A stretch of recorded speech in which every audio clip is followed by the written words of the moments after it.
Welcome to Davey3 Reviews. I'm Davey3, and this is the Canon Powershot ELPH 310HS, and it is one of two compact cameras Canon just came out with.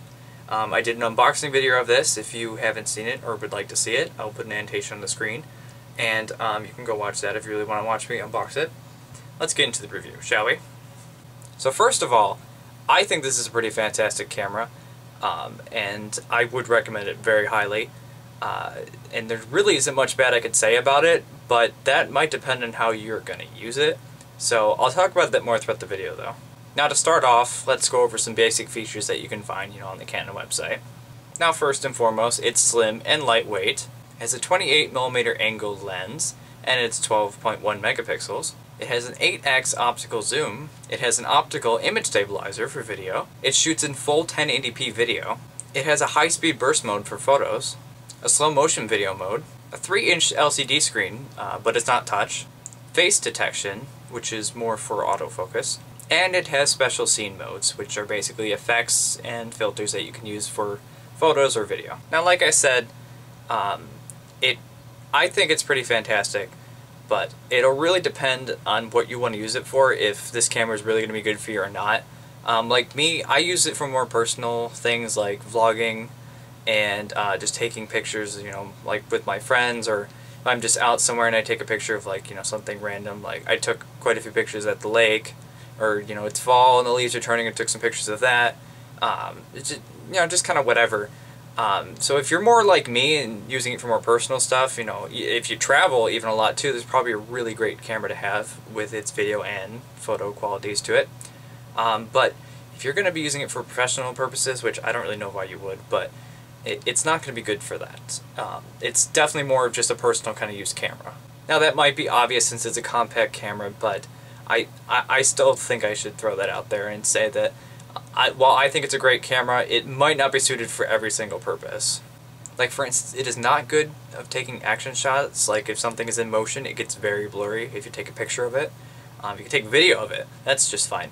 But if you're trying to take a picture of something of some sort of motion, like for instance a soccer game, like my dad, he borrowed this camera to try to use it during a soccer game that my sister was playing in, and the shots came out very blurry, and it didn't really work out too well. He wanted to try it though because it takes very good pictures in low light though. Another thing that, while it may not be a big con, is something that bothers me, is that it shoots only in 24 frames per second and not 30, which is not necessarily bad, but it's just because that I forgot that, and I was rendering videos that I edited that I filmed with this in 30 frames per second, and I have two videos on my vlog channel right now that were rendered in 30 frames per second and were shot with this camera, and I think the quality looks very poor, and I'm sure it affects the quality a tremendous amount when you render it in the wrong FPS, especially if it's more than what you filmed it in. So that's just something really more to keep in mind if you do get this camera and do edit with it, because the standard is usually 30, so you need to remember to render it or export it, whatever you want to call it, into 24 frames per second. So basically some cons.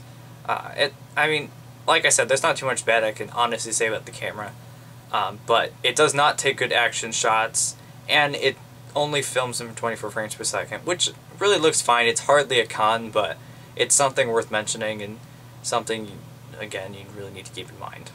But there are also really good things about this camera. Like I briefly mentioned, it takes really good pictures in low light. Now you see this picture, it looks fine, whatever. The thing about it is that all the lights in the room were off, and only the flash was the only light. So the flash lit up the entire room, and it took a pretty good picture. I think that's pretty awesome. I mean, you may not be taking a lot of pictures like that, but I found that to be really cool. This picture was our hallway.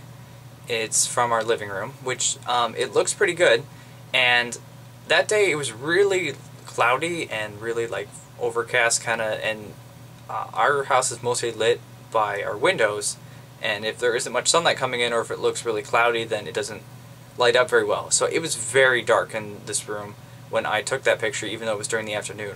But with the flash, it looked really fantastic. It looked really, really good. Now, of course, I've taken a lot of video with this too.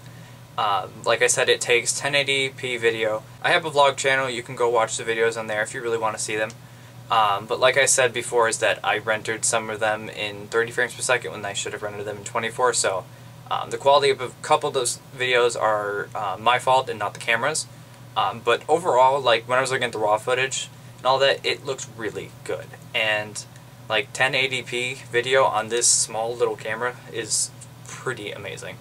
I find it to be incredible that it can even take that much. And with such a wide angle lens, you get so much in it, like, especially like when you're vlogging, you're holding the camera like this, like an idiot. But you get, like, you know, your whole like head in the shot and like things behind you, and it makes it more interesting, like the shot. And it's not just like your face like all smushed into the frame. And I think it's really great. So overall, I'm really happy with this camera. And like I said, it's great for just personal use and vlogging for, you know, quite a bit.